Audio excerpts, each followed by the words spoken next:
श्रृंखला सातों हम लोग देखने वाले हैं, जो कुछ श्रृंखला आपके लिए सातों सर्वोपरि है, यानी कि सबसे महत्वपूर्ण सातों आपके लिए ये चीजें हैं। तो साथियों मैं आपको बता देना चाहता हूं कि आज की इस वीडियो में मैं आपको क्या क्या करवाने वाला हूं। सबसे पहले हिंदी के टॉप लेवल के पूरे 20 क्वेश्चंस हम लोग देखेंगे। उसके बाद साथियों जीके को देखेंगे और फिर साथियों करंट अफेयर को देखेंगे, इसके भी पूरे 20 सवाल ही होंगे। उसके अलावा साथियों रीजनिंग को हम लोग देखेंगे और उसके अलावा मैथ्स के क्वेश्चन को हम लोग देखेंगे। इस प्रकार एक पूरे एक्सपेक्टेड मॉडल पेपर को हम लोग यहाँ पर देखने वाले हैं। तो अगर आप वाकई में साथियों अपनी 23 फरवरी आपकी परीक्षाएं कब से आरंभ है साथियों, 23 फरवरी से आपकी परीक्षाएं आरंभ है। और मेरा मानना है कि अगर आप अभी सीरियस नहीं है तो फिर कभी सीरियस नहीं होंगे। अगर अभी आप अपनी जान नहीं लगा रहे तो फिर कभी अपनी जान नहीं लगाएंगे और सिलेक्शन से बहुत दूर हो जाएंगे। तो अगर आप वाकई में साथियों एसएससी जीडी 2026 में सिलेक्शन लेना चाहते हैं तो देखिए 23 फरवरी को कैसा पेपर साथियों आ सकता है, या आज की इस वीडियो में साथियों मैं आपको बतलाने वाला हूं। तो मैं लाइव आ चुका हूं साथियों, है ना। थोड़ा सा समय लग गया, उसके लिए बहुत माफी चाहता हूं, कोई बात नहीं। सबसे पहले 20 सवालों को फटाफट हम लोग देखेंगे और चेक करिएगा कितना स्कोर आपका इसमें से रहता है। सवालों के जवाब आप लोग देते रहिएगा।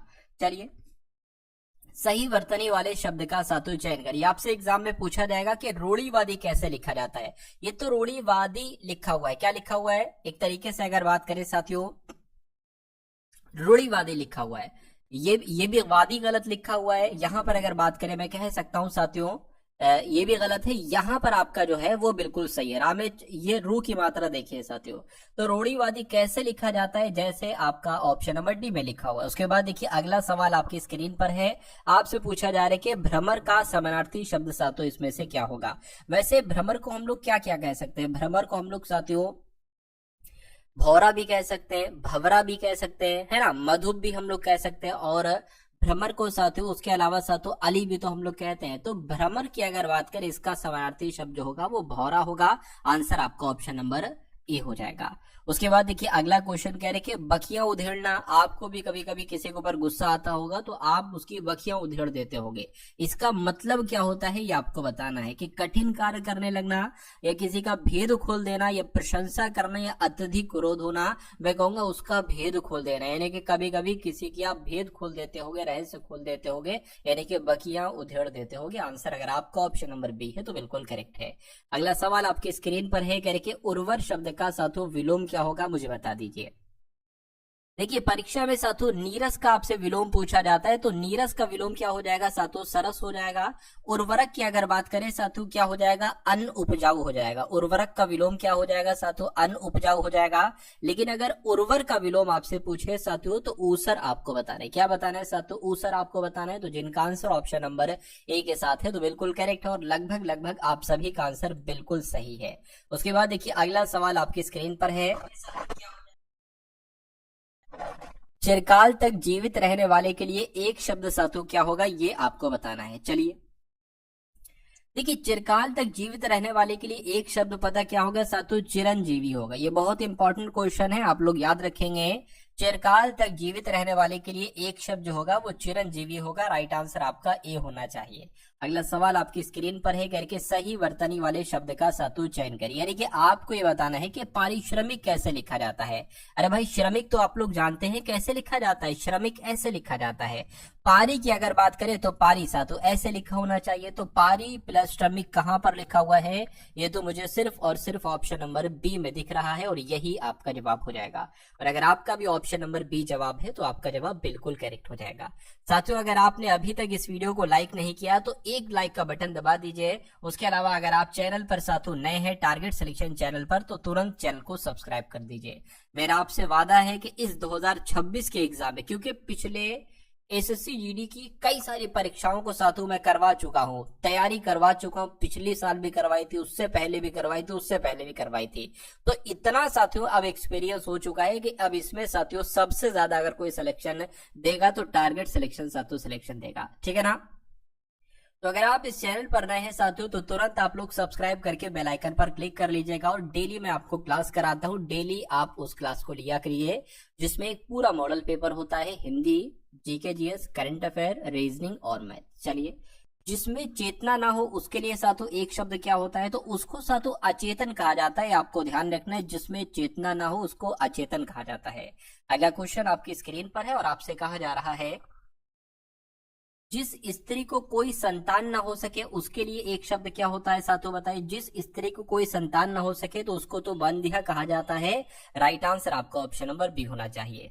उसके बाद देखिए अगला सवाल आपकी स्क्रीन पर है, आपसे कह रहे हैं कि यानी कि हमें भारतीय होने पर क्या है, हमें भारतीय होने पर उन्माद है, खाली जगह में ये आएगा, या हमें भारतीय होने पर दर्प है, या हमें भारतीय होने पर गर्व है, या घमंड है। तो मैं कहूंगा यहाँ पर जो शब्द आना चाहिए वो गर्व शब्द आना चाहिए, यानी कि हमें भारतीय होने पर गर्व है, ये होना चाहिए बिल्कुल सही जवाब। उसके बाद देखिए साथियों विलोम आपसे पूछा जा रहा है कि ऊपरी लिखित का साथियों विलोम क्या होता है।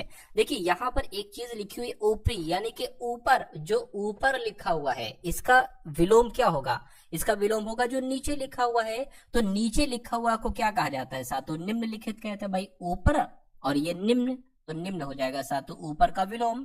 तो ऊपरी लिखित का विलोम अगर पूछे तो निम्नलिखित आपको साथियों बतला देना है। उसके बाद देखिए अगला सवाल आपकी स्क्रीन पर है, आपसे कह रहे कि दिए गए वाक्य के किस भाग में साथियों त्रुटि है। झूठ बोलना पाप है, इसमें आपको बताने दिक्कत साथियों कहां पर है, फटाफट मुझे बताइए। देखिए मैंने बचपन में पढ़ा था साथियों झूठ जो लिखा जाता है झूठ में ठा आता है ना के टा आता है। तो यहाँ पर साथियों जो दिक्कत है वो इसमें है, क्योंकि झूठ नहीं होता है, झूठ होता है, टा की जगह ठा आता है। तो अगर आपका जवाब ये ऑप्शन नंबर ए है तो बिल्कुल सही हो जाएगा भाई, बहुत बढ़िया, वेरी गुड क्लास। साथियों लगभग सभी लोगों के आंसर यहाँ पर सही जा रहे हैं। आप लोग ऐसे ही साथियों अगर कोशिश करते रहेंगे तो मेरा मानना है कि सिलेक्शन और आप में दिन प्रतिदिन दूरी कम होती जाएगी, और परीक्षा तक साथियों आपकी तैयारी, मैं कहूंगा परीक्षा से बहुत पहले ही आपकी तैयारी इतनी करवा दूंगा कि आप में और सिलेक्शन में दूरी रहे ही ना। जितनी दूरी समझ लीजिए आपको 2 उंगलियों पर मिलाने पर आ जाती है, कोई दूरी नहीं रहती जब 2 उंगलियों पर बिल्कुल मिला लेते हो, उतनी ही दूरी साथ होगी आप में और सिलेक्शन में।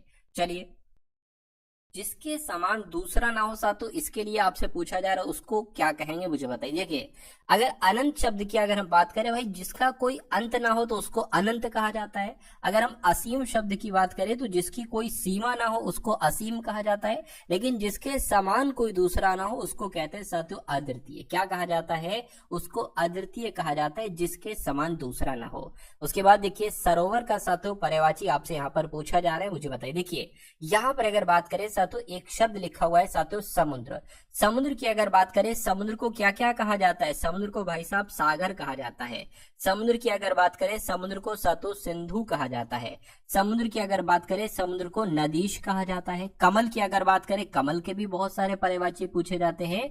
देखिए मैं आपको बता दूं जिन शब्दों के अंत में जा आता है वो कमल के पर्यायवाची होते हैं। जैसे कि पंकज में जा आया है तो ये कमल का पर्यायवाची हो गया, नीरज में जा आया है तो ये कमल का पर्यायवाची हो गया, सरोज में जा आया है तो ये कमल का पर्यायवाची हो गया, जलज में जा आया है तो ये कमल का पर्यायवाची हो गया। बादल शब्द की अगर बात करें, बादल को क्या क्या कहा जाता है साथियों, मेघ कहा जाता है ना। उसके अलावा बादल की अगर बात करें तो अम्बुद भी कहा जाता है। लेकिन सरोवर की अगर बात करें तो सरोवर का पर्यायवाची इसमें से तालाब है, ये आपको ध्यान रखना है, ठीक है ना। चलिए उसके बाद देखिए अगला सवाल आपकी स्क्रीन पर है, कह रहे कि जिस पर आक्रमण हो उसके लिए एक शब्द क्या होता है। देखिए ये बहुत इंपॉर्टेंट क्वेश्चन है, जिस पर आक्रमण हो उसको आक्रांत कहा जाता है। अच्छा आक्रमण करने वाले को क्या कहा जाता है, आक्रमण करने वाले को आक्रामक कहा जाता है। आक्रमण करने वाले को आक्रामक कहा जाता है, जिस पर आक्रमण हो उसको आक्रांत कहा जाता है, और जिसने हमला किया हो, जिसने है ना हमला किया हो उसको आक्रांता कहा जाता है। तो ये 2-3 शब्द हैं जो आपसे एग्जाम में पूछे जाते हैं। सही वर्तनी वाले साथियों शब्द का आप लोग चयन करें, यानी कि आपसे पूछा जा रहा है कि मंतव्य कैसे लिखा जाता है। ये तो मंतव्य हो जाएगा, इसमें देखिए ये ना ऐसे नहीं आएगा, ऐसे साथियों आएगा। यानी कि मंतव्य कैसे लिखा जाता है अगर आपसे पूछा जाए तो जैसे ऑप्शन नंबर सी में लिखा हुआ है। साथियों अभी 20 सवाल हम लोग देखेंगे जिसमें जीके भी होगी और जिसमें करंट अफेयर भी होगी, उसको भी साथियों सवालों को आप लोग जरूर देखिएगा, ठीक है ना। तो आपसे कहा जा रहा है कि विफल का साथियों विलोम क्या होगा, मुझे बताइए। देखिए अगर असफल की बात करें तो असफल का विलोम क्या होगा साथियों, सफल होता है। प्रफुल्ल की अगर बात करें, प्रफुल्ल का विलोम क्या होता है साथियों? मिलान होता है। निष्फल की अगर बात करें, निष्फल का मतलब ही साथियों निष्फल का विलोम भी सफल होता है। तो विफल की अगर बात करें, विफल मतलब होता है हार जाना, तो विफल का विलोम क्या हो जाएगा साथियों? सफल हो जाएगा, और सफल आपके सवाल का बिल्कुल सही जवाब हो जाएगा। उसके बाद देखिए अगला सवाल आपकी स्क्रीन पर है, खाली जगह वाला सवाल है। कह रही कि जो घमंड करता है उसका सर्वनाश हो जाता है, यानी कि ये शब्द यहाँ पर आएगा। जो गौरव करता है उसका सर्वनाश होता है, जो गर्व करता है उसका, या साथियों जो सम्मान करता है उसका।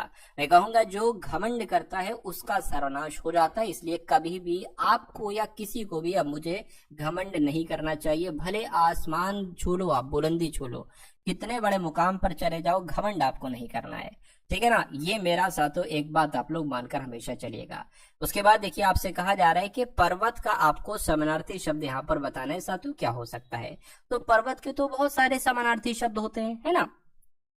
तो इसमें से कौन सा है? देखिए पर्वत को हम लोग नग कहते हैं। क्या कहते हैं साथियों? पर्वत को क्या कहा जाता है? नग कहा जाता है, ये आपको ध्यान रखना है। उसके बाद देखिए जो प्राणी जमीन पर रहता हो उसके लिए एक शब्द क्या होगा मुझे बताइए। यहाँ पर 2 से 3 चीजें मैं आपको बताना चाहूंगा। देखिए जलचर शब्द लिखा हुआ है। जल का मतलब क्या है? जो जल में रहता है। अरे भाई जल में विचरण करने वाले जीवों को जलचर कहा जाता है। एक बात क्लियर हो गई। यहाँ पर नभचर लिखा हुआ है। नभ का मतलब क्या होता है? आसमान, यानी कि आसमान में रहने वाले को, आसमान में विचरण करने वाले को नभचर कहा जाता है। ठीक है ना। जमीन की अगर बात करें, थल किसे कहा जाता है? जमीन को कहा जाता है। तो थलचर किसे कहेंगे? जो जमीन पर रहता है, जो प्राणी जमीन पर रहते हैं उनको थलचर कहा जाता है। सिंपल और सीधी सी बात है, तीनों आप लोग याद रखेंगे। उसके बाद देखिए अगला सवाल आपकी स्क्रीन पर है साथियों। अगर आपने अभी तक इस वीडियो को लाइक नहीं किया तो एक लाइक कर दीजिए साथियों। यहाँ पर आपसे रिक्वेस्ट है, सही वर्तनी वाले साथियों शब्द का आप लोग चयन करिए, यानी कि आपको ये बताना है कि निर्निमेष कैसे लिखा जाता है। निर्निमेष की अगर हम साथियों बात करते हैं, ऐसे नहीं, ऐसे नहीं, जैसे ऑप्शन नंबर सी में लिखा हुआ है, ये आपको याद रखना है कि ऐसे निर्निमेष लिखा जाता है। उसके बाद देखिए अगला सवाल। देखिए 20 सवाल साथियों हो चुके हैं हिंदी के। अब आपके सामने यहाँ पर सवाल उपस्थित हो चुके हैं। इंपॉर्टेंट क्वेश्चन है साथियों, सारे के सारे जीके के। तो जीके जीएस को देखेंगे, उसके बाद साथियों मैथ्स रीजनिंग को देखेंगे, उसके बाद क्लास आपकी एंड हो जाएगी। चलिए तो रीजनिंग के अगर बात करें, अभी थोड़ा सा सब्र करना पड़ेगा आपको। 20 सवाल इसके आप लोग देख लीजिए। पहले आपसे कहा जा रहा है, लोकसभा के उपाध्यक्ष को निम्नलिखित में से किसके द्वारा पदच्युत किया जा सकता है, ये आपको यहाँ पर बताना है। तो किसके द्वारा? महान्यायवादी के आदेश के द्वारा नहीं, लोकसभा के तत्कालीन सदस्यों के बहुमत द्वारा। बिल्कुल सही साथियों, लोकसभा के उपाध्यक्ष को अगर पदच्युत करना होता है तो लोकसभा के सदस्यों के बहुमत के द्वारा साथियों ये काम होता है। अगला देखिए कि निम्नलिखित में से किस राज्य में युमथांग घाटी है? युमथांग घाटी पता साथियों कहां पर है? ये सिक्किम में है साथियों। युमथांग घाटी कहां पर है? सिक्किम में है युमथांग घाटी। आंसर आपका ऑप्शन नंबर सी होगा। उसके बाद देखिए अगला सवाल है, कहने के एक पुस्तक है टू लाइव्स। ये पुस्तक आपकी परीक्षा में बहुत पूछी जाती है साथियों, तो इस बार भी आपकी परीक्षा में ये पुस्तक पूछी जा सकती है। आप लोग याद रखेंगे विक्रम सेठ इसके लेखक है। किसके? टू लाइव्स नामक पुस्तक के लेखक विक्रम सेठ हैं। अगला देखिए, जनता द्वारा मुद्रा के रूप में अपने पास रखे गए धन और उसके द्वारा बैंक जमा धन के अनुपात को क्या कहा जाता है? ये भी बहुत इंपॉर्टेंट क्वेश्चन है साथियों, अर्थशास्त्र का है, इकोनॉमिक्स का है साथियों, परीक्षा में पूछा जाएगा। तो उसके अनुपात को मुद्रा जमा अनुपात कहा जाता है। एक बार और आप लोग पढ़ लीजिए, जनता द्वारा मुद्रा के रूप में अपने पास रखे गए धन और उसके द्वारा, यानी कि जनता के ही द्वारा बैंक में जमा किए गए धन के अनुपात। मान लीजिए आपके पास 1 लाख रुपए हैं, आपके पास साथियों 50,000 रुपए आपके पास है और 50,000 रुपए आपने बैंक पे रखे, तो इस अनुपात को क्या कहा जाएगा? मुद्रा जमा अनुपात कहा जाएगा। ये सवाल पूछा जाता है आपकी परीक्षा में। अगला देखिए, भारत के किस शहर में सप्तक संगीत समारोह मनाया जाता है? तो ये कहां पर मनाया जाता है आपसे पूछा जा रही है। गुजरात के अहमदाबाद में मनाया जाता है सप्तक संगीत समारोह। अगला देखिए, यानी कि व्यष्टि अर्थशास्त्र के जनक कौन है? यानी कि माइक्रो इकोनॉमिक्स के जनक आपसे यहाँ पर पूछे जा रहे हैं। तो इनका नाम मार्शल है, अल्फ्रेड मार्शल की अगर बात करें, यही व्यष्टि अर्थशास्त्र के जनक हैं। यानी कि माइक्रो इकोनॉमिक्स के जनक कौन है? अल्फ्रेड मार्शल है। उसके बाद देखिए, सीएनजी की जब हम साथियों बात करते हैं, इसकी आपसे फुल फॉर्म पूछी जा रही है। तो सीएनजी की फुल फॉर्म क्या होती है? कोल एंड नेचुरल गैस होती है नहीं, कार्डियक नर्व ग्रिड होती नहीं, केमिकली न्यूट्रल गैन होती है नहीं साथियों, साथियों कंप्रेस नेचुरल गैस होती है। ये आपने भी पढ़ा होगा कि सीएनजी की फुल फॉर्म होती है कंप्रेस्ड नेचुरल गैस। आंसर जिनका ऑप्शन नंबर डी है तो बिल्कुल करेक्ट है। यहाँ पर मैं देख पा रहा हूँ साथियों शिवम, अनुराग, शालू, रवि, उसके अलावा हेमंत, साधना, गुड़िया, है ना, सभी का आंसर, क्रेजी का सभी का आंसर यहाँ पर बिल्कुल सही जा रहा है भाई, बहुत बढ़िया, वेरी गुड क्लास। अगला सवाल आपकी स्क्रीन पर है, कह रहे कि भरतनाट्यम के पुनरुद्धार का श्रेय निम्नलिखित में से किस नृत्यांगना को दिया जाता है? तो पता साथियों किसको दिया जाता है? रुक्मणी देवी अरुंडेल को दिया जाता है, ये आपको ध्यान रखना है। यानी कि भरतनाट्यम नृत्य का पुनरुद्धार किसके द्वारा किया गया था? तो रुक्मणी देवी अरुंडेल के द्वारा किया गया था, ये आपको ध्यान रखना है। निम्नलिखित में से किस नगर में स्वतंत्रता सेनानी चंद्रशेखर आजाद ने अंग्रेजों द्वारा पकड़े जाने के बजाय स्वयं को गोली मार ली? तो उन्होंने देखा भाई अंग्रेज पकड़ लेंगे, ऐसा करो अपने आप को गोली मार लो, लेकिन किसी के कब्जे में नहीं आना है। किसी के कब्जे में अगर आ गए तो ज्यादा दिक्कत होगी, ज्यादा बदनामी वाली बात होगी, तो इसलिए आप लोग याद रखेंगे। इलाहाबाद में इन्होंने ये चीज की थी, स्वयं को गोली मार ली थी साथियों। किसने? सेनानी चंद्रशेखर आजाद ने। उसके बाद देखिए अगला क्वेश्चन है, यानी कि जो कदम बांध है ना, कदम नदी स्थित है। यानी कि अगर बात करते हैं कि कदम बांध जो है ना, कदम नदी और यहाँ पर अगर बात करें कौन सी नदी के संगम पर स्थित है? कदम बांध के बारे में अगर मैं आपको बताऊं तो ये कदम नदी और गोदावरी नदी के संगम पर स्थित है, ये आपको ध्यान रखना है। आपसे ऐसे भी पूछा जा सकता है कि कदम नदी और गोदावरी नदी के संगम पर कौन सा बांध स्थित है? तो आपको कदम बांध बता देना है। अगला देखिए, बांग्लादेश किस वर्ष पाकिस्तान का हिस्सा रहा? देखिए ये सब भारत के ही साथियों भाग थे।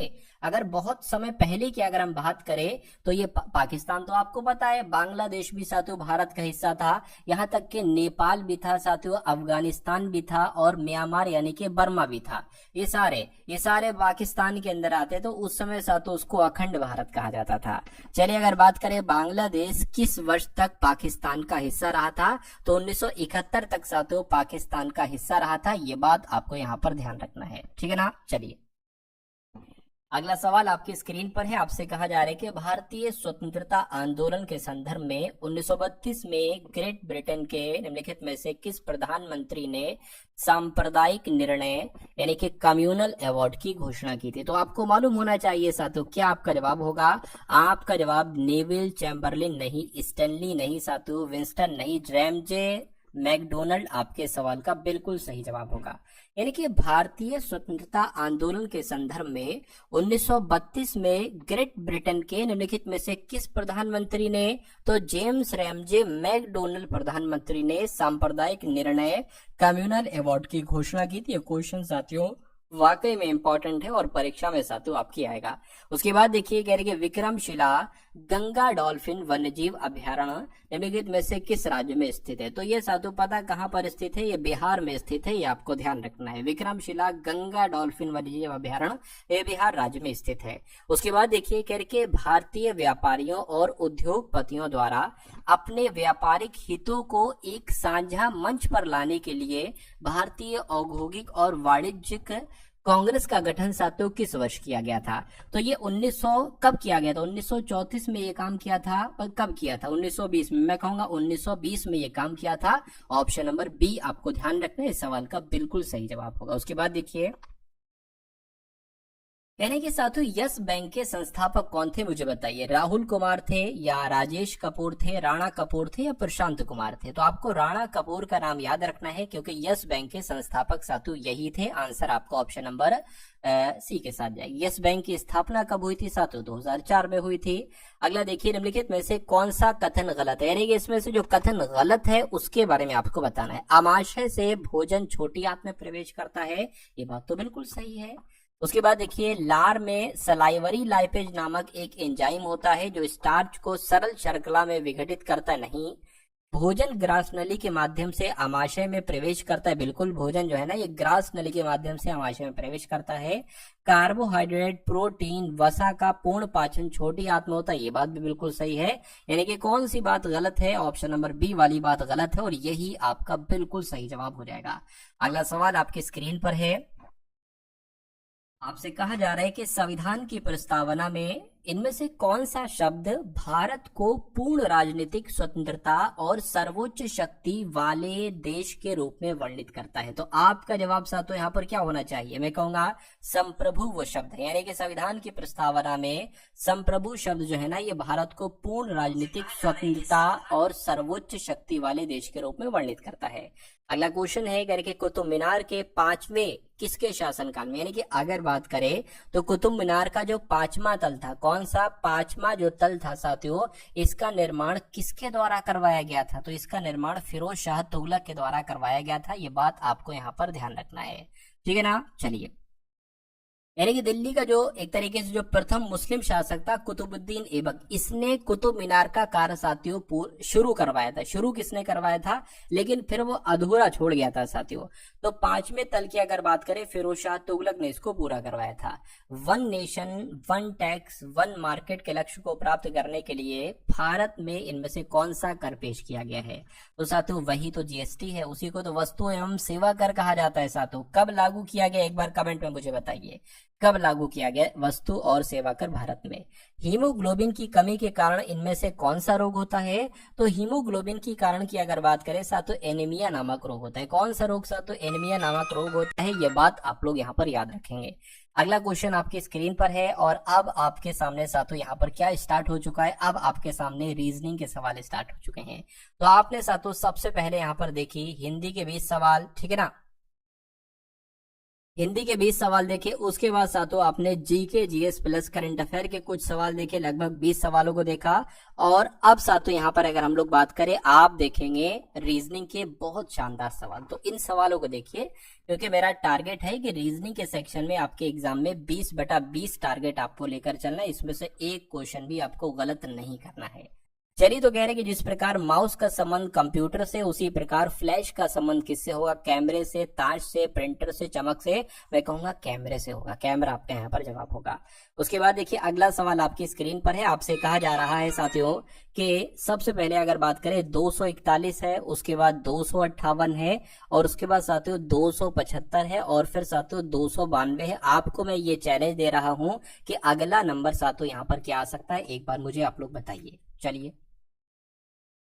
देखिए अगर हम लोग थोड़ा सा यहाँ पर ध्यान दें कि 241 से 258 जो हुआ है, यहाँ पर सातों 17 बढ़ाया गया है, और 258 से 275 हुआ, यहाँ पर भी 17 बढ़ाया गया है, और यहाँ पर भी 17 बढ़ाए। तो बच्चा बता देगा कि यहाँ पर भी 17 प्लस किया जाएगा। तो 292 और 17 कितना होता है?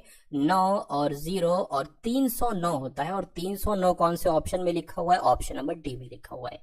तो जिनका आंसर ऑप्शन नंबर डी के साथ है, मैं कहूंगा आंसर आपका बिल्कुल करेक्ट हो जाएगा भाई। बहुत बढ़िया, वेरी गुड क्लास। उसके बाद देखिए साथियों अगला सवाल आपके स्क्रीन पर है। अब आपको बताना है कि देखिए पहली आकृति ये है आपके सामने, दूसरी आकृति आपके सामने ये है, और तीसरी आकृति ये है। चौथी आकृति कौन सी आएगी, ये ऑप्शन में आपको बताना। अच्छा, यहाँ पर एक चीज आपको शायद ना दिख रही हो, ये जो है ना, ये देखिए 4 गोले हैं, 1 2 3 4, लेकिन इसमें से 3 गोले खाली है, एक ये गोला भरा है। उसी प्रकार इसमें 3 गोले खाली है, एक ये गोला भरा है, और इसमें साथ यहाँ पे ये वाला भरा है। तो अब ये देखिए 1 2 3, अब जो गोला भरा आएगा वो कुछ यहाँ पर आएगा। तो यहाँ पर गोला भरा हुआ यहाँ पर है नहीं, यहाँ पर है, यहाँ पर है, यहाँ पर भरा हुआ तो है, लेकिन ये गोला ही नहीं है, तो ये आंसर नहीं हो सकता। यहाँ पर गोला नहीं, ये आंसर नहीं हो सकता। इसलिए आपके सवाल का जो जवाब होगा सिर्फ और सिर्फ ऑप्शन नंबर ए वाला होगा। उसके बाद देखिए अगला और टॉप लेवल का सातों क्वेश्चन आपकी स्क्रीन पर आ चुका है।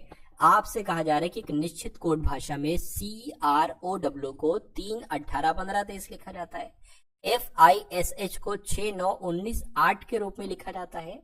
तो BU को क्या लिखा जाएगा? आप थोड़ा सा ध्यान दीजिए। आपको नहीं पता है कि C 3 पर आता है, आपको नहीं पता है कि R 18 पर आता है, आपको पता है कि O 15 पर आता है, आपको नहीं पता है क्या 23 पर आता है W। और वही चीज साथियों यहाँ पर है।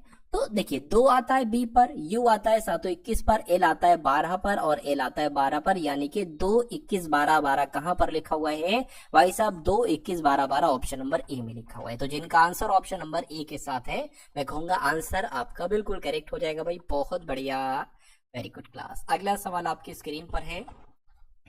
साथियों समझ लीजिए आज की इस वीडियो में रीजनिंग के साथियों जो इंपॉर्टेंट क्वेश्चंस आपके बनते हैं ना, जो आपकी परीक्षा में पूछे जाते हैं, वो लगभग लगभग सातों सवाल मैं आपको करवा दूंगा। अगला सवाल आपके स्क्रीन पर है, कह रहे कि सबसे पहले 6 है, उसके बाद 54 है, उसके बाद सातों 378 है, उसके बाद 1890 है। तो आपको ये बताना है कि अगला नंबर सातों यहाँ पर क्या हो सकता है। फटाफट कैलकुलेशन करके मुझे बताइए।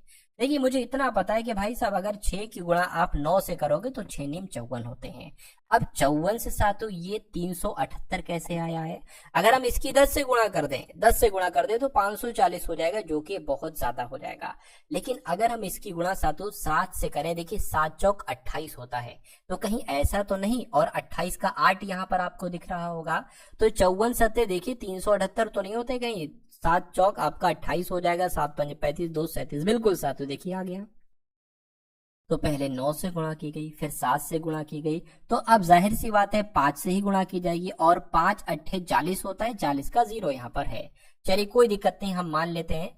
फिर यहाँ पर गुणा 3 से कराई जानी चाहिए, ठीक है ना, क्योंकि 9, 7, 5 और 3 ही आएगा। तो अगर 1890 की गुणा हमने 3 से करा दी और ऑप्शन में से कोई हमें मिल गया तो हमारा जवाब हो जाएगा 3 अट्ठे 24, 25, 26 हो जाएगा, ये 5, यानी कि 5670 अगर ऑप्शन में है तो हमारा लॉजिक बिल्कुल सही लगा है। और मैं देख पा रहा हूँ कि 5670 ऑप्शन नंबर बी वाले में है। तो जो लोग भी यहाँ पर ऑप्शन नंबर बी के साथ है, मैं कहूंगा आपका आंसर बिल्कुल सही हो जाएगा। उसके बाद देखिए अगला सवाल आपकी स्क्रीन पर है। ऐसा एक सवाल सातों आपके एग्जाम में आता है, आपसे कहा जाता है कि BZCA, उसके बाद EXFY, उसके बाद HVIW, उसके बाद KTLU, आपको बताने के कौन से 4 लेटर सातों यहाँ पर आ सकते हैं। देखिए अगर हम B से सातों E पर जाए, हमेशा आपको ऐसे ही करना है, तो कितना बड़ा है यहाँ पर 3 बड़ा है। E से अगर हम H पर जाए, यहाँ पर भी 3 बड़ा है, कितना बड़ा है सातों, यहाँ पर भी 3 बड़ा है। और H से K पर जाए, यहाँ पर भी 3 बड़ा है। तो जाहिर सी बात है यहाँ पर भी सातों 3 बढ़ेगा। K आता है 11 पर, 3 जोड़ो के 14 आ जाएगा, 14 पर आएगा सातों इन कहाँ पर है, एक यहाँ पर है, एक यहाँ पर है। अब एक काम करिए, देखिए आर यहाँ पर है ना, इसको ऑफ कर लीजिए। जैसे कि सी से एफ हुआ है, यानी कि 3 बड़ा है, फिर आई हुआ है 3 बड़ा है, फिर एल हुआ है 3 बड़ा है, तो यहाँ पर मेरे हिसाब से ओ आएगा। और ओ सिर्फ और सिर्फ हमें ऑप्शन नंबर सी में देखने को मिल रहा है। तो इस प्रकार जिनका भी आंसर ऑप्शन नंबर सी के साथ है, मैं कहूंगा आंसर आपका बिल्कुल करेक्ट हो जाएगा भाई, बहुत बढ़िया, वेरी गुड क्लास। अगला सवाल आपकी स्क्रीन पर है, देखिए सवाल को और बताइए आपका जवाब यहाँ पर क्या हो सकता है। आपसे सबसे पहले यहाँ पर कहा जा रहा है कि 6 पेशेवर इंटीरियर डिजाइनर हैं, जिनका नाम पवन है, नयन है, रतन है, शिव, तनुजा और उर्मिला। ये डिजाइनर हैं। आपसे कह रहे हैं कि ये एक हेक्सागोनल टेबल के चारों ओर साथियों बैठे हुए हैं। हेक्सागोनल टेबल की साथियों जब हम बात करते हैं, जिसमें है ना, देखिए मैं आपको बता देता हूँ। देखिए ये एक कोना हो गया, दूसरा कोना हो गया, ये तीसरा कोना हो गया, ये चौथा कोना हो गया, ये 5वां कोना हो गया और ये 6ठा कोना हो गया। यानी कि यहाँ पर सातों हम लोग बैठा लेंगे इन सारे लोगों को, 6 लोगों को। 6 लोग हैं, है ना। चलिए सवाल को स्टार्ट करते। प्रत्येक हेक्सागोनल टेबल के कोने पर एक बैठा हुआ है और केंद्र की तरफ सातों इन सभी की नजर है। उर्मिला, पवन उर्मिला के बाएं दूसरे स्थान पर बैठी। तो जैसा जैसा कहना वैसा वैसा करते जाएंगे। पवन जो है ना, ये उर्मिला के बाएं दूसरे स्थान पर बैठी है। नयन रतन और शिव का पड़ोसी है। तनुजा शिव के बाईं ओर दूसरे स्थान पर बैठी। निम्नलिखित में से पवन का पड़ोसी कौन सा है। अब दिमाग अगर आपके पास है, आपने इन क्वेश्चंस की प्रैक्टिस कर रखी है, तो आप समझदार हो, तो मेरे हिसाब से आप इस लाइन से स्टार्टिंग नहीं करोगे। क्यों नहीं करोगे? क्योंकि पवन और उर्मिला से स्टार्टिंग करोगे तो आगे कहीं पर आपको पवन उर्मिला नहीं मिलेंगे। पवन उर्मिला रख दोगे, फंस जाओगे, सवाल गलत करके चले आओगे। तो आप वो ढूंढो जो नाम आपको दूसरी लाइन में भी मिल जाए। जैसे कि अगर आपने मान लीजिए ये लाइन सॉल्व करी, नयन रतन शिव वाली, तो यहाँ पर देखिए आपको शिव यहाँ पर भी है, शिव यहाँ पर भी है, तो आप बहुत आराम से आपका आंसर आ जाएगा। लेकिन अगर इससे सवाल की शुरुआत करोगे तो फंस जाओगे। तो इससे कल सवाल कर लो। शिव, शिव के बाएं से दूसरे स्थान पर तनुजा है। मान लीजिए शिव को आपने साथों यहाँ पर बैठा ला, शिव का बायां क्या होगा, 1 2। शिव के बाएं से दूसरे स्थान पर तनुजा है, यानी कि तनुजा जी यहाँ पर बैठेंगी। ठीक है, कोई दिक्कत नहीं। अब यहाँ पर बात की गई थी कि नयन जो है ना, नयन ये रतन और शिव का पड़ोसी है। तो शिव ये हो गया, रतन यहाँ पर बनेगा, क्योंकि रतन भाई यहाँ पर तो बन नहीं सकता। तो शिव और रतन का पड़ोसी कौन है, नयन है, तो नयन आपका यहाँ पर बनेगा। इतनी बात क्लियर है। उसके बाद साथियों कौन पवन का पड़ोसी है? पवन का पड़ोसी आपसे पूछा जा रहा है। अब एक बार फिर से सवाल को पढ़िए। पवन उर्मिला के बाएं से दूसरे स्थान पर बैठा है। तो जब साथियों उर्मिला को अगर हम यहां पर बैठा लेंगे तभी तो साथियों पवन यहां पर बैठ पाएगा, है ना, क्योंकि उर्मिला के बाएं और दूसरे स्थान पर पवन है। तो कह रहे हैं कि पवन के पड़ोसी कौन है? पवन का पड़ोसी एक रतन है और एक तनुजा है। तो ऑप्शन में रतन और तनुजा लिखा होगा। रतन और तनुजा ऑप्शन नंबर सी में लिखा हुआ है। तो जिनका आंसर ऑप्शन नंबर सी के साथ है, मैं कहूंगा बिल्कुल सही जवाब हो जाएगा। भाई ए वाले गलत है ना। 1 दिसंबर को क्या है भाई? 1 दिसंबर को विश्व एड्स दिवस होता है। तो यहाँ पर जिनका आंसर साथियों जो सी था उनका आंसर सही होगा, ए वाला आपका गलत हो जाएगा। कोई दिक्कत नहीं। अगला सवाल आपकी स्क्रीन पर है। आपसे यहाँ पर कहा जा रहा है कि ए का अर्थ जोड़ है।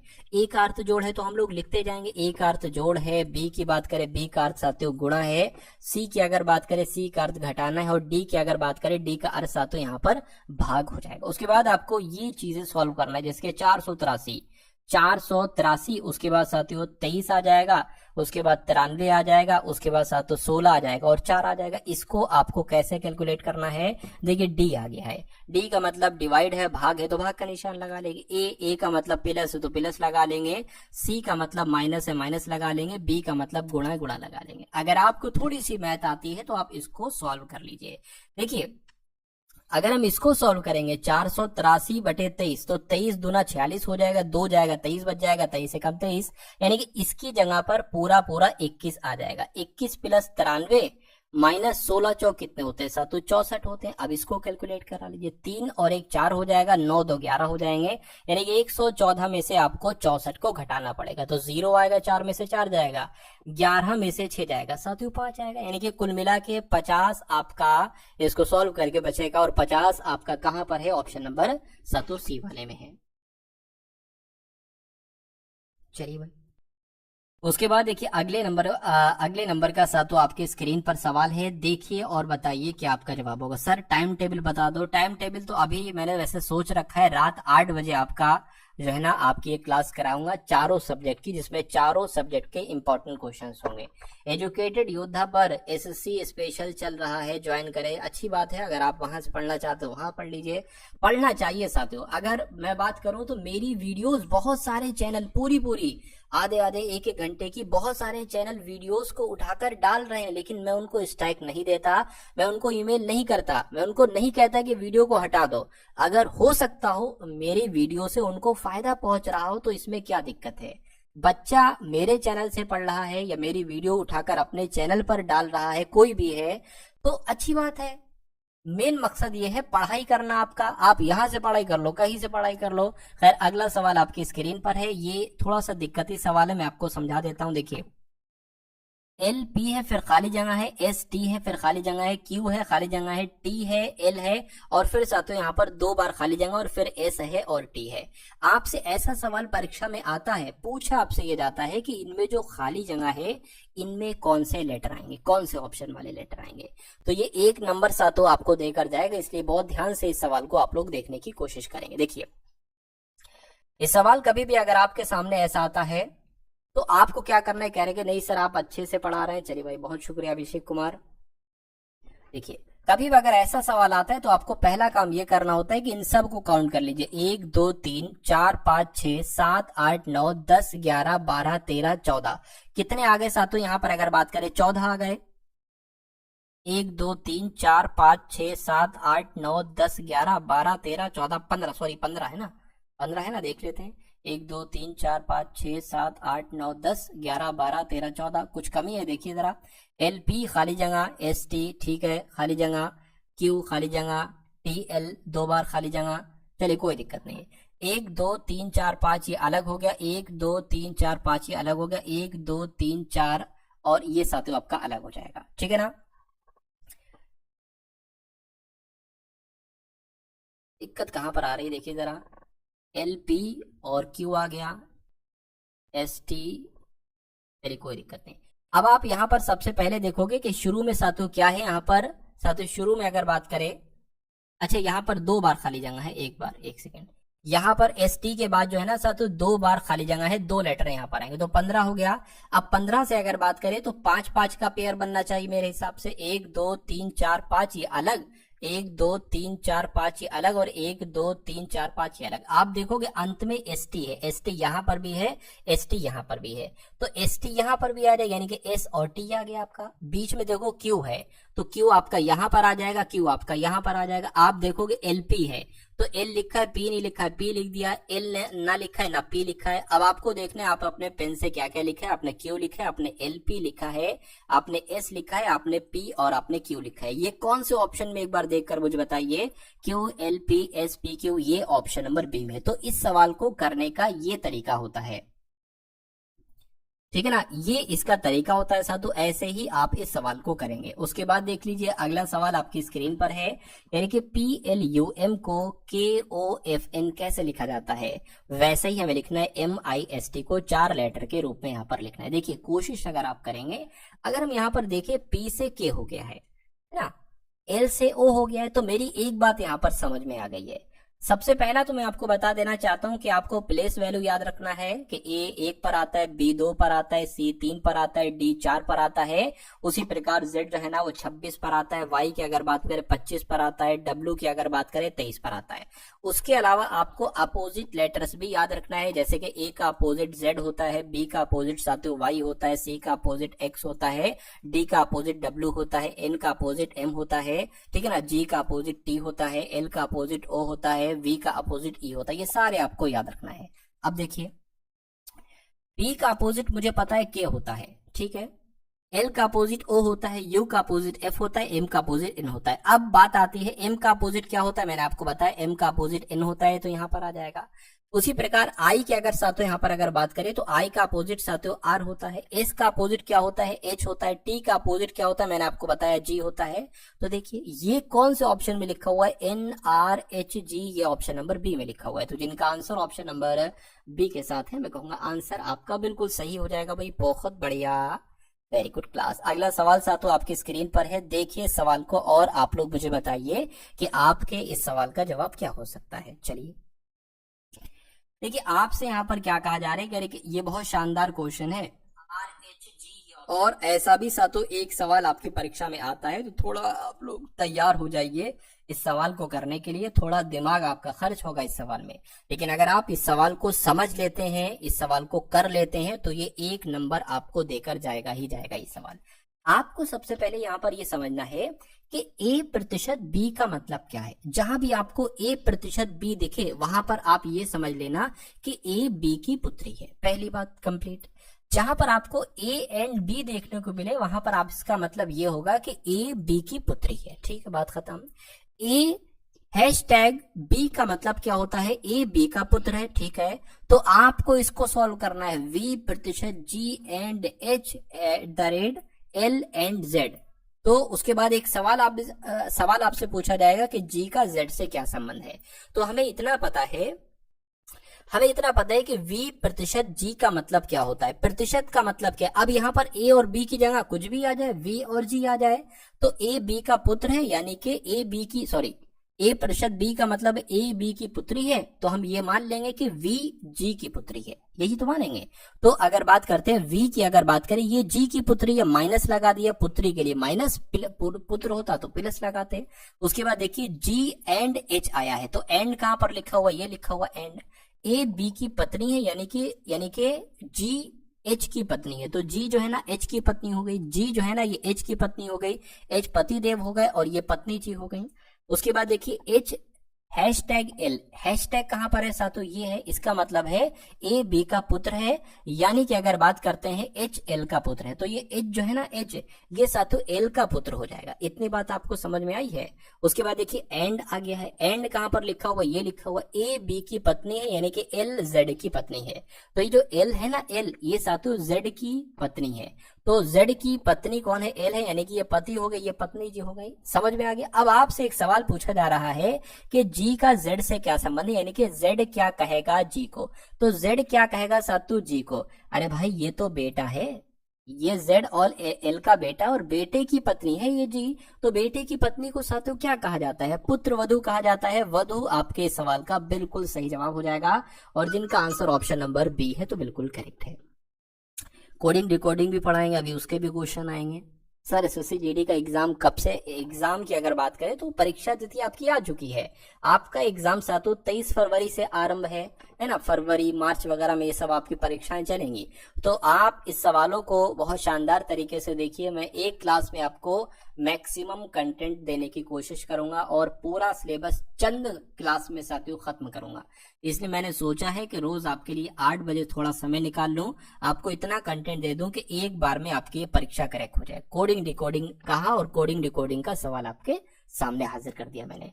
देखिए साहब, तो आपसे कहा जा रहा है कि एक निश्चित कोड भाषा में CLOUD को साथियों DMNTE लिखा जाता है, MANGO को साथियों NZOHN लिखा जाता है, तो PASTEUR को साथियों क्या लिखा जाता है।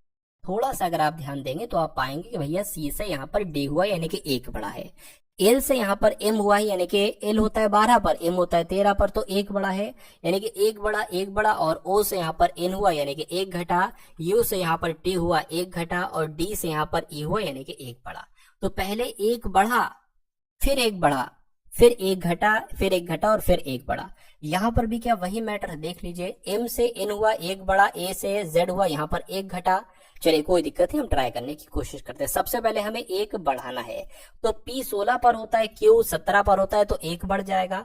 अब यहां से अगर बात करें, देखिए अब यहां से अगर बात करें, हमने 1 बढ़ाया और 1 अब हम यहां पर घटाएं, क्योंकि यहां पर साथ तो 1 घटाया जा रहा था, है ना। चलिए तो 1 घटाएंगे साथ तो कितना आ जाएगा, आपका Z आ जाएगा, ठीक है। QZ आपका 1 यहाँ पर है, 1 यहाँ पर है।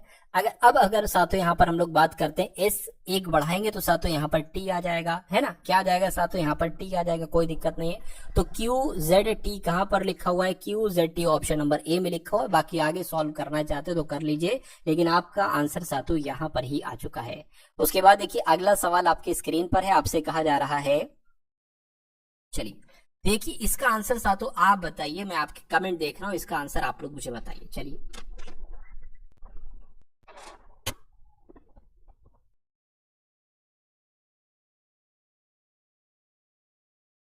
देखिए इसमें कुछ बच्चों को कंफ्यूजन है, कुछ लोग पता इसका आंसर डी बता रहे थे। मैं आपको बता देता हूं कि डी इसका आंसर क्यों नहीं हो सकता, ए क्यों हो रहा है। जो भी वॉवेल है उसमें 1 घटाया जा रहा है, जो भी वॉवेल है, क्या जो भी, जैसे कि ये वॉवेल है तो इसमें 1 घटा दिया गया, उस प्रकार ये भी एक वॉवेल है तो इसमें घटा दिया गया, इसमें 1 घटा दिया गया, और जो कॉन्सोनेंट है उसमें बढ़ाया जा रहा है। तो उसी प्रकार ये, वैसे तो इसमें क्या होना चाहिए था, इसमें 1 बढ़ना चाहिए था, लेकिन इसमें क्यों घटाया गया, क्योंकि ये वॉवेल है। इसकी गलती सिर्फ इतनी है, ये वॉवेल है इसलिए इसमें से 1 घटाया गया है। तो अभी आपको क्लियर हो गया होगा। उसके बाद देखिए अगले नंबर का साथों सवाल आपके स्क्रीन पर है, देखिए और बताइए आपका जवाब क्या हो सकता है। आपसे साथों यहाँ पर कहा जा रहा है कि नागरिक शास्त्र, विषय और रसायन विज्ञान, इसके लिए जो आरेख बन सकता है वो क्या होगा। देखिए ये होगा विषय, ये उसमें एक विषय हो जाएगा नागरिक शास्त्र और एक विषय हो जाएगा रसायन शास्त्र। तो ऐसा आरेख कहां पर बना हुआ है, ऐसा आरेख ऑप्शन नंबर ए में बना हुआ है। तो जिनका आंसर ऑप्शन नंबर ए के साथ है, मैं कहूंगा आंसर आपका बिल्कुल करेक्ट हो जाएगा। उसके बाद देखिए नेक्स्ट नंबर का सवाल है, हो सकता हो ये आपको क्लियर ना दिख रहा हो, लेकिन मैं आपको समझा दूंगा, है ना। चलिए तो देखिए एक दर्पण अगर मान लीजिए हम यहाँ पर रखते हैं, तो ये आकृति आपको दर्पण में साथियों कैसी दिखाई देगी, आपसे पूछा जा रहा है। अच्छा चारों तरफ गोले हैं तो चारों तरफ साथियों गोले तो दिखाई देंगे, यहाँ पर गोले हैं तो वो भी आपको साथियों गोले दिखाई देंगे, ये बात भी क्लियर है। अब देखिए ये वाला जो अंत वाला है वो पहले आ जाएगा, वो जो पहले बनेगा साथियों वो कुछ इस प्रकार से बनेगा, ऐसे करके बनेगा। मैं थोड़ा बना नहीं पा रहा हूँ, जगह थोड़ी सी कम है यहाँ पर, तो मैं इसको मान लेता हूँ। देखिए यानी कि इसका मुंह साथियों क्या, देखिए अगर ये जो है ये पहले बनेगा तो ये कैसा हो जाएगा साथियों, एक सेकंड, ये ऐसा ही हो जाएगा, ऐसा करके ये हो जाएगा। और यहां पर अगर बात करें ये कुछ ऐसा करके हो जाएगा, समझ लेना थोड़ा सा। तो कुल मिला के देखिए इसका मुंह ऊपर है तो ऊपर ही मुंह आएगा, लेकिन इसमें नीचे की तरफ मुंह है इसलिए नहीं हो सकता, इसमें भी नीचे की तरफ मुंह है इसलिए नहीं हो सकता, इसमें भी नीचे की तरफ मुंह है इसलिए नहीं हो सकता। ऊपर मुंह गया है तो भाई साहब ऊपर ही मुंह आएगा जैसे इसमें है। तो मैं कहूंगा सिर्फ और सिर्फ ऑप्शन नंबर ए आपका जवाब होगा। उसके बाद देखिए अगला सवाल बहुत इंटरेस्टिंग सवाल है, बहुत सारे बच्चे पछड़ जाएंगे साथियों इस सवाल में, क्यों, क्योंकि ये थोड़ा सा ट्रिकी सवाल है साथियों, थोड़ा सा ट्रिकी। तो थोड़ा सा ध्यान करके मुझे बताइए आपका जवाब क्या हो सकता है। आपसे कहा जा रहा है कि एक पासे की 4 अलग अलग स्थितियां दर्शाई गई हैं। उस अक्षर का चयन करिए जो बी दर्शाने वाले फलक के विपरीत है। अब बी यहाँ पर है, बी की विपरीत की अगर बात करें यानी कि जो यहाँ पर होगी, है ना, बी की अगर बात करें जो नीचे होगी वो आपको आकृति पूछी जा रही है। अच्छा, मैं इतना कह सकता हूं कि भाई साहब अगर बी यहाँ पर है तो बी का विपरीत पूछा है तो बी का विपरीत एफ नहीं हो सकता, बी का विपरीत डी नहीं हो सकता, तो यहां से साथों डी कट हो जाएगा। बी यहां पर है तो मैं कहूंगा बी का विपरीत सी भी नहीं हो सकता, तो बी का विपरीत सी भी नहीं हो सकता। उसके अलावा अगर बात करें बी यहां पर है तो बी का विपरीत ए भी नहीं हो सकता साथियों, तो ए भी नहीं हो सकता। ठीक है, ठीक है ना। चलिए, और अगर बात करें साथियों बी का विपरीत, अच्छा ये एफ है तो ये एफ भी कट हो जाएगा, तो सिर्फ बचा है ऑप्शन नंबर ई, यानी कि बी का विपरीत जो होगा साथियों वो ई होगा, और ई आपके सवाल का बिल्कुल सही जवाब हो जाएगा। कई सारे बच्चों का आंसर सी है, कुछ का ए भी आ रहा है जो कि गलत हो जाएगा। अगला क्वेश्चन आपकी स्क्रीन पर है, कथन निष्कर्ष वाले भी साथियों दो सवाल लगभग लगभग आपसे पूछे जाएंगे। तो आपसे कहा जा रहा है कि कथन यहाँ पर है और उसके बाद साथियों निष्कर्ष है, कथन के अकॉर्डिंग आपको बताने कौन से निष्कर्ष सही है कौन से निष्कर्ष गलत है। कह रहे कि सभी बेल्ट जूते हैं, तो मान लेते हैं साथियों ये क्या बन गए, ये साथियों यहाँ पर अगर बात करें बेल्ट बन गए, सभी बेल्ट जूते हैं तो मान लिए सभी बेल्ट हमने यहाँ पर जूते बना लिए। उसके बाद कह रहे हैं कि सभी जूते टोपियां हैं, सभी जूते क्या हो गए साथियों टोपियां हो गए, सभी जूते टोपियां हो गए। और कुछ हैट क्या, यानी कि कुछ हैट टोपियां हैं, तो कुछ हैट टोपियां हैं या कुछ टोपियां हैट है, तो ये साथियों हो गई, तो कुछ हैट टोपियां हो गई, कोई दिक्कत नहीं। अब निष्कर्ष को पढ़िए और बताइए कौन सा निष्कर्ष सही है कौन सा गलत है। कह रहे कि कुछ टोपियां बेल्ट है, देखिए कुछ टोपियां बेल्ट है, इतनी टोपियां बेल्ट है, ये बात बिल्कुल सही हो जाएगी। कुछ हैट जूते हैं, हैट आपके ये हैं, जूते आपके ये हैं, कहाँ कोई संबंध नहीं, कोई संबंध नहीं तो गलत हो जाएगा। सभी जूते बेल्ट हैं, भाई साहब सभी जूते बेल्ट नहीं है, कुछ जूते बेल्ट हैं। अगर लिखा होता है कुछ जूते बेल्ट है तो सही हो जाता, लेकिन लिखा है सभी जूते बेल्ट है जो कि गलत हो जाएगा। तो सिर्फ निष्कर्ष एक अनुसरण करता है, ऐसा कहां पर लिखा हुआ है, ऐसा आपका ऑप्शन नंबर ए में लिखा हुआ है। उसके बाद देखिए अगला क्वेश्चन आपकी स्क्रीन पर है, करके 4 अक्षर समूह दिए गए। देखिए एक बात मैं आपको बता देना चाहता हूं, जो कॉन्सेप्ट साथियों रीजनिंग के मैं लेकर आया हूं, रीजनिंग के जो कॉन्सेप्ट लेकर आया हूं, अगर आप ऐसे क्वेश्चंस की 10 क्लास देख लेंगे तो मेरा मानना है कि रीजनिंग में इतना आपका स्कोर आ जाएगा कि कोई भी सेट आप उठा लो, 20 में से साथियों कुछ नहीं 16 से 17 कर लो महज 10 क्लास में। अगर 20 क्लास देख ली तो ये तो 20 में से 20 आप कर डालोगे। उसी प्रकार मैथ में आपकी इतनी तैयारी करवा दूंगा साथियों कि अगर आप 10 क्लास देख लो तो इतना हो जाएगा 13 से 14 सवाल आपके बिल्कुल सही हो जाए, और यही अगर 20 क्लास करवा दिए तो कुछ नहीं 18-19 सवाल साथियों आपके सही करवा दूंगा। ऐसे ही साथियों हिंदी में भी है, ऐसे ही जीके जीएस में भी है।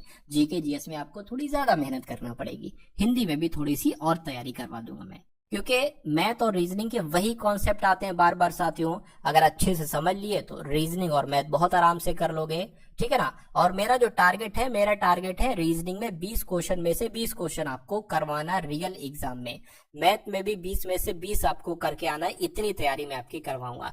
और हिंदी में भी साथियों 20 में से 20 सवाल आपके सही होंगे, ऐसी तैयारी करवाऊंगा। जीके की अगर बात करें कुछ नहीं 13, 14, 15 सवाल तक की तैयारी आपको करवा दूंगा, कम से कम आपका ये पेपर निकल जाएगा ताकि आपका सिलेक्शन हो जाए। आपका जो ऊपर बेरोजगारी की दिक्कत है, धब्बा लगा हुआ है, ये साथियों मिट जाए, बस इतना मैं आपसे चाहता हूं और इतना मैं आपको करके दे दूंगा ताकि आपका परिवार सुखी तरीके से साथियों जीवन व्यतीत कर ले। अगला सवाल आपकी स्क्रीन पर है, आपसे कहा जा रहा है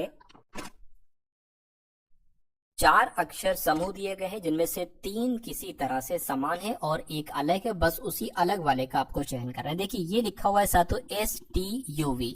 STUV की अगर बात करें, S होता है साथियों 19 पर, T होता है 20 पर, U होता है 21 पर, V होता है साथियों 22 पर। इसकी अगर बात करें तो F होता है 6 पर, 7 पर, 8 पर और फिर ये 5 पर। इसकी अगर बात करें ये होता है साथियों 8 पर, HI 9 पर होता है, J 10 पर होता है, G 7 पर होता है।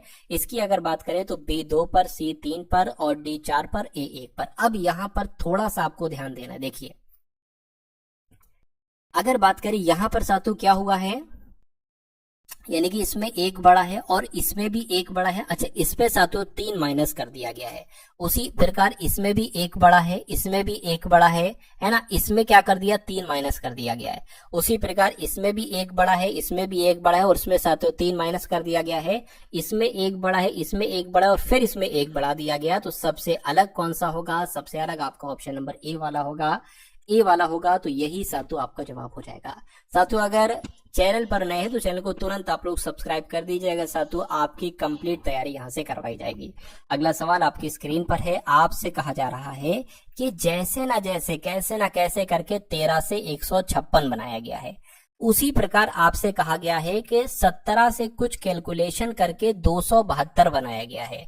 तो आपसे इतना पूछा जा रहा है कि 18 से वही कैलकुलेशन करके साथियों क्या नंबर यहाँ पर बनाया जा सकता है, 305, 306, 308 या साथियों 307, ये आपको यहाँ पर बताने। देखिए मुझे इतना पता है कि भाई 13 की जब हम बात करते हैं तो 13 का स्क्वायर कितना होता है, 13 का स्क्वायर होता है यानी कि 13, सॉरी एक सेकेंड, 13 की अगर बात करें 13 गुणा 13, 13 का स्क्वायर होता है 169। अच्छा ये 169 से थोड़ा कम है, कितना कम है, ये सिर्फ और सिर्फ 13 कम है। तो कुछ समझ में आया। अगर यही लॉजिक हमें इसमें लग गया तो मजा आ जाएगा साथियों, सवाल का जवाब हमें मिल जाएगा। अच्छा मुझे इतना भी पता है कि 17 यहाँ पर दे रखा है और 17 का स्क्वायर कितना होता है साथियों, 289 होता है। लेकिन 289 से ये थोड़ा सा कम है, कितना कम है, सिर्फ और सिर्फ 17 कम है।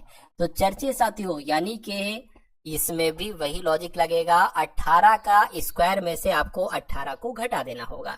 तो 18 का स्क्वायर कितना होता है साथियों, 324 होता है। इसमें से 18 घटा दीजिए, तो जब आप 324 में से 18 को साथियों घटाएंगे तो कितना बचेगा, 14 में से 8 जाएगा, 6 बचेगा और यहाँ पर साथियों 30 हो जाएगा।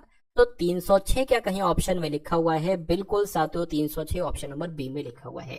तो जिनका आंसर ऑप्शन नंबर बी के साथ है तो बिल्कुल करेक्ट है। कई सारे लोगों का यहाँ पर आंसर आ रहा है, जैसे कि लोफी का आंसर आ रहा है, देवांश का, है ना। चलिए बहुत बढ़िया, मुस्कान का और देवांश का आंसर आ रहा है। चलिए गुड़िया का आंसर आ रहा है। अगला सवाल आपकी स्क्रीन पर है, देखिए और बताइए आपका जवाब यहाँ पर क्या होगा। हर टाइप का सवाल साथियों हम लोग देखेंगे, जिस जिस टाइप के सवाल सबसे ज्यादा पूछे जाते हैं उन सारे सवालों को हम लोग आज की इस वीडियो में देखने की कोशिश करेंगे। तो आपसे यहाँ पर साथियों कहा जा रहा है कि 5 व्यक्ति हैं, एक पंक्ति में उत्तर दिशा की ओर मुंह किए हुए खड़े हुए हैं। तो 5 व्यक्ति बना लेते हैं, 1 2 3 4 और एक साथियों यहाँ पर 5 हो जाएंगे। 5 बनने के बाद अगर बात करें अब क्या कर सकते हैं, कह रहे के अच्छा सबका मुंह जो है ना वो उत्तर की दिशा की ओर है। अब चलिए कह रहे कि जी जे के दाएं दूसरे स्थान पर खड़ा है, एच के बगल में नहीं है। यदि एम दाएं से दूसरे स्थान पर है, खड़ा है, तो व्यक्ति क्या लिखा हुआ है साथियों, तो पंक्ति के बाएं छोर पर कौन है, यानी कि आपको बताने की यहाँ पर कौन सी, ये तो दायां छोर हो गया, आपको बताना है यहाँ पर साथियों कौन होगा। फटाफट आप लोग यहाँ पर मुझे बता दीजिएगा। देखिए अब यहाँ पर एक तरीके से बात करें तो कोई हमें कॉमन नहीं मिल रहा है, यानी कि 5 लोग हैं, यहाँ पर भी 5 लोग हैं। देखिए 1 2 3 4 और 5, इसके अलावा कोई लेटर लिखा हुआ है, कोई लेटर नहीं लिखा हुआ है। तो हमें थोड़ा सा साथियों एक्सपेक्ट करना पड़ेगा, यानी कि थोड़ा सा हमें मान कर चलना पड़ेगा। जैसे कि अगर बात करते हैं यहाँ पर कहा गया यदि एम दाएं से दूसरे स्थान पर है, तो एम दाएं से दूसरे स्थान पर है, यानी कि एम आपका यहाँ पर आ जाएगा। यानी कि जे दाएं से दूसरे स्थान पर खड़ा है, जी जो है ना जे के, अच्छा जे के दाएं से दूसरे स्थान पर खड़ा है। तो अगर मान लीजिए हम जे को यहां पर बैठा दें, यानी कि जे के दाएं से दूसरे स्थान पर जी खड़ा है, यानी कि जी आपका साथियों यहां पर आ जाएगा। इतनी बात क्लियर है। उसके बाद कह रहे हैं कि के बगल में नहीं है, क्या एच यहां पर हो गया, ठीक है कोई बात नहीं। एच के बगल में नहीं है, यदि एम दाएं ओर से दूसरे स्थान पर खड़ा है, एच के बगल में नहीं है। अच्छा भाई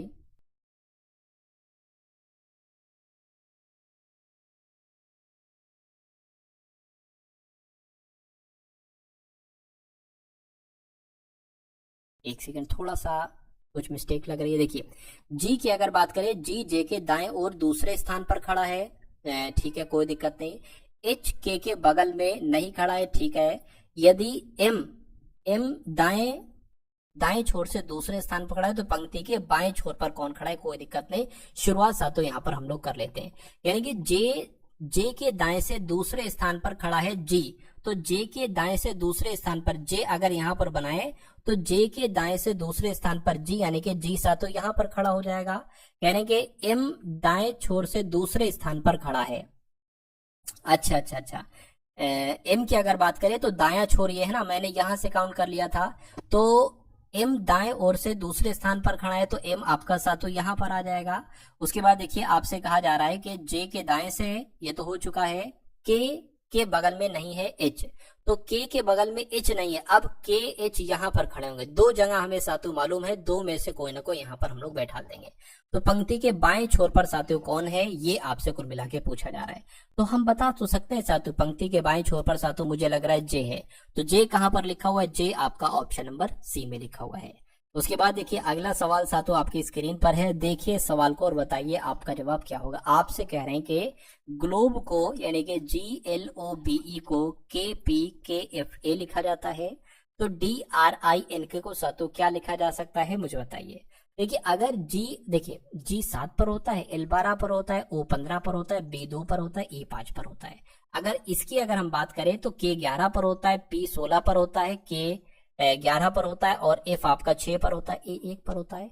ये 7 से 11 हुआ है यानी कि 4 बड़ा है, 12 से 16 हुआ है यानी कि 4 बड़ा है, 15 से 11 हुआ है, क्या साहब भाई साहब 15 से 11 हुआ, ये तो 4 घटा दिया गया, और 2 से 6 हुआ है 4 बड़ा है, और 5 से 1 हुआ है 4 घटा दिया गया है। तो पहले 2 बार 4 बड़ा है ना, तो पहले 2 बार 4 आप इसमें बढ़ा लीजिए, D से 4 करोगे तो H हो जाएगा, R से करोगे साथियों कितना हो जाएगा, आर में अगर आप 4 बढ़ा दोगे तो कितना हो जाएगा, सातों वी हो जाएगा, तो एच वी कहाँ लिखा हुआ है, यहाँ पर और यहाँ पर। उसके बाद अब आपको इसमें 4 घटाना है भाई साहब, 9 पर होता है तो ई क्या हो जाएगा, ई आ जाएगा यहाँ पर, है ना, ई आ जाएगा। देखिए ई इसमें भी है और इसमें भी है, आपको फिर से इसमें 4 घटाना है, तो जब फिर से सातों 4 घटाओगे तो एन में 4 घटाओगे सातों जे आ जाएगा। तो ऐसा कहां पर लिखा हुआ है, HNEJ ऑप्शन नंबर बी में लिखा हुआ है। तो जिनका आंसर ऑप्शन नंबर बी है तो बिल्कुल करेक्ट है, ठीक है ना। तो सभी की समझ में आ गया साथियों। और उसके बाद यहाँ पर क्या करना था, ये फिर से 4 आपको घटाना, तो 4 घटाओ, सॉरी 4 घटाना, तो देखिए जरा क्या हुआ है, ए से ई हुआ यानी कि बढ़ाना है, तो यहाँ पर साथियों के में 4 बढ़ाओगे तो ओ ही तो आएगा, यानी कि आंसर आपका कुल मिला के ऑप्शन नंबर बी के साथ ही जाएगा।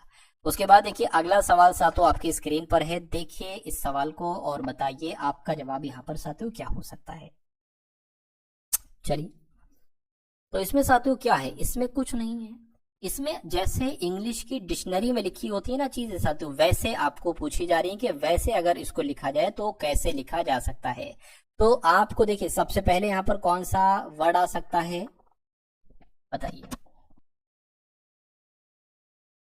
थोड़ा दिमाग लगाइए साथियों। देखिए अगर बात करते MIS यहाँ पर है, MIS यहाँ पर भी है, अब यहाँ पर है MIL, तो L तो पहले आता है, S थोड़ी ना पहले आता है साथ, तो L पहले आता है, MIS यहाँ पर भी है, और अगर बात करते MIL यहाँ पर भी है। तो अगर बात करें साथों MIL वाला पहले आएगा, क्योंकि S तो 19 पर आता है, L 12 पर आता है। अब देखिए डबल L यहाँ पर है, डबल L यहाँ पर है, आई यहाँ पर आई 9 पर आता है, ई सातु आता है 5 पर, तो ये पहले आ जाएगा यानी कि 3 आ जाएगा, उसके बाद सातु 5 आ जाएगा। अब इसमें से देखिए MIS यहाँ पर है, यानी कि ये हो गया और ये वाला हो गया, बचा 1 2 4 वाले बचे हैं। सी यहाँ पर है, ठीक है ना, देखिए ये हो गया कंप्लीट और ये हो गया, सॉरी 4 नहीं बल्कि 5 वाला हो गया। अब मुझे बताइए कौन सा पहले आएगा, MIS यहाँ पर है ना,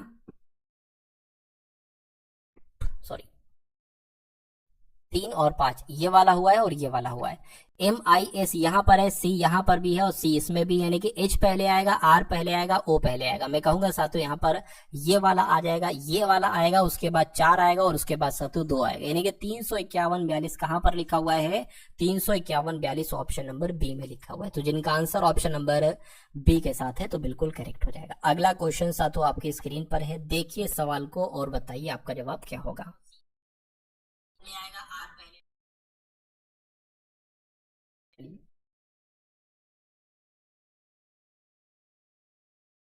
चलिए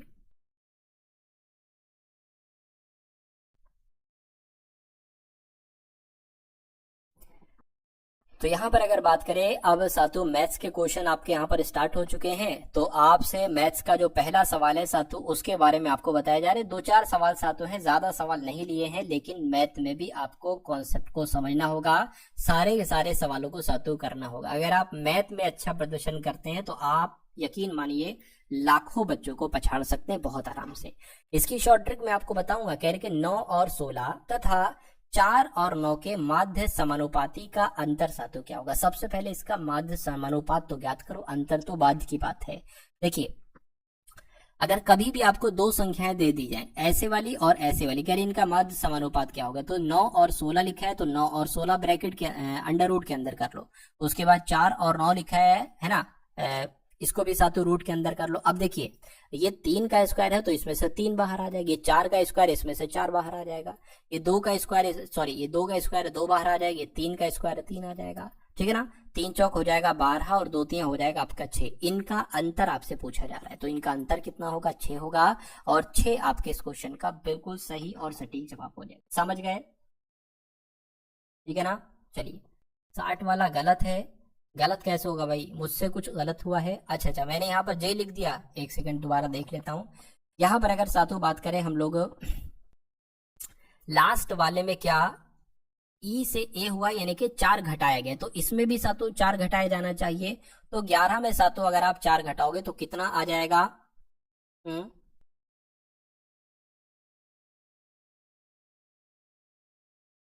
फिर तो 7 आता है, यानी कि जी आना चाहिए। जी तो फिर यहां पर होगा, जो कि होगा नहीं। अच्छा, जे थोड़ी ना आया है भाई साहब, चलो कोई दिक्कत नहीं। 1 2 3 4 5, 1 2 3 4 5 सही तो है। अच्छा, इसमें अगर बात करें, इसमें भी वही लॉजिक है, जो वॉवेल है ना उसमें से 4 घटाया जाएगा और कॉन्सेंट में 4 जोड़ा जाएगा। तो ये तो वॉवेल था तो 4 घटा दिया गया, इसमें सातों क्या है, ये कॉन्सोनेंट है, इसमें 4 बढ़ाया जाएगा, घटाया नहीं जाएगा। इसलिए के में जब 4 बढ़ाओगे तो साथियों ओ आएगा। समझ गए। अगला सवाल आपके स्क्रीन पर है, आपसे यहाँ पर कहा जा रहा है, क्या कहा जा रहा है, कह रहे हैं साथियों 1/6 है, उसके बाद 5/27 है, और फिर 4/15 है, और फिर 8/3 है। इसका आपको लघुत्तम समवर्त ज्ञात करना है, यानी कि इसका आपको एलसीएम निकालना है। कभी भी आपको बटे टाइप के नंबर आए और कहा जाए लघुत्तम समवर्तक निकालिए, तो ऊपर वाले नंबर का आपको एलसीएम निकालना होगा और नीचे वाले नंबर का आपको एचसीएफ निकालना होगा, और वही आपका सातु आंसर हो जाएगा। तो ऊपर वाले नंबर का सातु एलसीएम हम निकाल देते हैं, तो 1 5 4 8, यही तो ऊपर वाले नंबर है, देखिए ना ये वाले।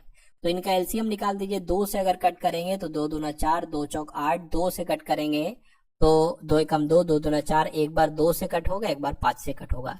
2 दूना 4, 4 दूना 8, 8 पंजे 40 हो जाएगा, तो 40 आ जाएगा एलसीएम। और इसका एचसीएफ निकालिए, 6 का, 27 का, 15 का, और साथियों 3 का। चलिए, तो यहाँ पर सातों अगर हम लोग बात करें तो 3 आ जाएगा, 3 से 3 दूना 6, 3 नीम 27, 3 पंजे 15, 3 एकम 3। अब फिर इनके लिए अलग अलग नंबर हमें लेना पड़ेंगे। एचसीएफ में शर्त ये होती है कि आप एक नंबर लें और उस नंबर से सारे नंबर अगर कट रहे हो तो वो नंबर वो लिखा जाएगा। लेकिन अगर ऐसी सिचुएशन आ गई कि भैया फिर इसको 2 से कट करेंगे, इसको 3 से कट करेंगे, इसको 5 से, तो हम वहीं पर ही रुक जाते हैं, तो ये हमारा एचसीएफ हो जाएगा। तो कुल मिला के साथियों, अगर इन नंबर का लघुत्तम समवर्त आपसे पूछा जाए तो 40/3 आएगा, और 40/3 कहां पर लिखा हुआ है, ऑप्शन नंबर ए में लिखा हुआ है।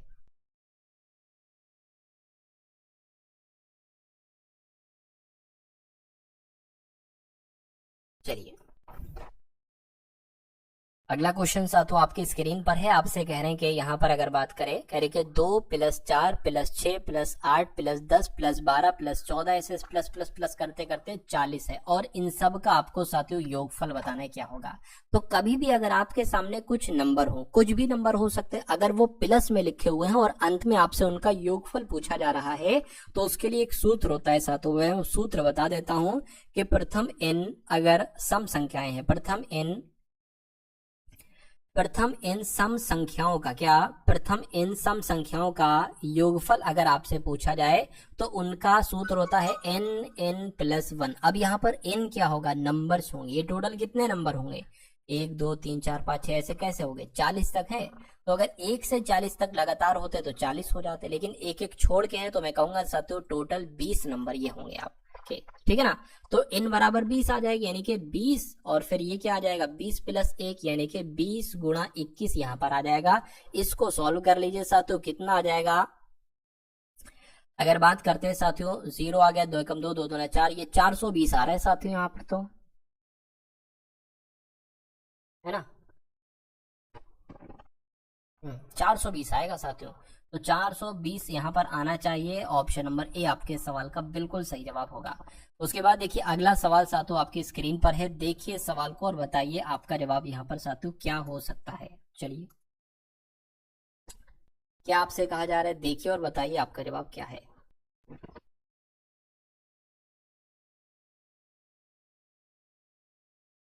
चलिए देखिए, आपसे यहाँ पर अगर बात करें, कह रहे कि एक टैंक से दो इनलेट ए इनलेट और इनलेट बी जुड़े हुए हैं। कह रहे कि ए और बी टैंक को क्रमशः 32 घंटे और 28 घंटे में भर सकते हैं। यानी कि ए उस टैंक को 32 घंटे में भरता है और बी की अगर बात करें उस टैंक को 28 घंटे में भरता है। यदि दोनों पाइपों को ए से शुरू करते हुए बारी बारी से एक एक घंटे के लिए खोला जाता है तो टैंक कितने समय में साथियों भर जाएगा। सबसे पहले साथियों हमें एक यहाँ पर एक ऐसा नंबर लेना होता है जो कि 32 से भी कटे और 28 से भी कटे। तो उसके लिए साथियों हमें एलसीएम निकाल लेंगे। यहाँ पर हम 2 से कट करेंगे 16 आ जाएगा, 14 आ जाएगा, 2 से कट करेंगे 8 और 7 आ जाएगा, ठीक है ना। फिर ये हम 8 से कट कर लेंगे और ये 7 से कट, 7 अट्ठे 56 हो जाएगा, 56 की गुणा 4 से करा लीजिए, 6 चौक आपका 24 हो गया, 4 पंजे 20 और 2 22, यानी कि 222 नंबर यहाँ पर आ जाए। चलिए कोई दिक्कत नहीं। तो 222 नंबर सातों आपका यहाँ पर आ गया है ना। इतनी बात सातों क्लियर है तो कोई दिक्कत नहीं है। 224 नंबर यहाँ पर आ गया। अब 32 की गुणा किससे कराएं, 32 सत्ते होते हैं 224 और 28 अट्ठे होते हैं सातों 224। कहने का मतलब ये है कि ए जो इनटेक है, इनलेट है, ये 1 घंटे में 7 लीटर पानी भरता है मान लेते हैं। तो बी कितना भरता है सातों, 8 लीटर पानी भरता है। यहाँ पर कह रहे हैं कि दोनों को पाइपों को ए से शुरू करते हुए बारी बारी एक एक घंटे के लिए खोला जाता है। 1 घंटे के लिए इसको खोला गया, 1 घंटे के लिए इसको खोला गया, यानी कि कुल मिला के 2 घंटे में कितना पानी भर गया, 7 प्लस 8 15 लीटर पानी भर गया। ध्यान रखिएगा 2 घंटे में साथियों 15 लीटर यहाँ पर क्या भर गया भाई साहब, पानी यहाँ पर भर गया। कोई दिक्कत नहीं है। तो सारा पानी साथियों कितने समय में भरेंगे, देखिए टोटल पानी है कितना, 224 लीटर पानी हमें भरना है। हमें इतना पता चल गया है कि भाई साहब 2 घंटे में 15 लीटर पानी भर रहा है, 224 लीटर पानी कितने समय में भरेगा। मुझे इतना पता है कि 15 का 15 गुणा 15 होता है 225। तो अगर मैं इसकी गुणा 15 से करा दूं तो लगभग ये आ जाएगा 225 लीटर पानी। तो जब इसकी गुणा 15 से कराई है तो भाई साहब इसके भी गुणा 15 से कराइए, तो ये आ जाएगा 30 घंटे। यानी कि 30 घंटे में पानी कितना भर दिया जाएगा, 225 लीटर पानी भर दिया जाएगा। और पानी भरना साथियों कितना है, 224 लीटर पानी भरना है। तो कोई दिक्कत नहीं, लगभग में आपका आंसर जो जाएगा वो 30 घंटे ही जाएगा। तो समझ में आया ये सवाल, अगर समझ में आया तो अच्छी बात होगी, है ना, तो अच्छी बात होगी।